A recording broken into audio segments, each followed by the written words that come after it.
sužaisti pačią geriausią savo mačą karjeroje ir nemanau, kad to šiandien labai reikėjo. Ką galiu pasakyti apie priešininką, tai iš tiesų žaidė geriau negu aš tikėjausi, tai todėl pirmame sete buvo tokia kova ir netgi, jeigu neklystu, jis turėjo keletą set pointų ant mano padavimo, bet pavyko atsižaisti ir paskiau reikiamais momentais tiesiog išnaudojau savo galimybės ir taip gavos, kad laimėjau. Tai esu pakankamai gerai patenkintas savo žaidimu, kaip ir sakau, tuos lemiamus momentus išnaudoju ir, kaip sakoma, kuo daugiau reikėjo. Jautėsi šiek tiek, kad turėjai pertrauką, ar ne, tokią kiek? Turėjau keletą dienų pertrauką, keletą savaičių tiksliau po Australijos ir...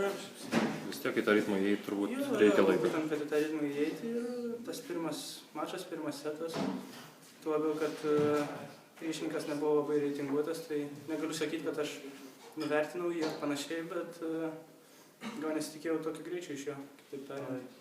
Tai pirmos dienos planas įvykdytas? 100%. Dėkui. Ačiū.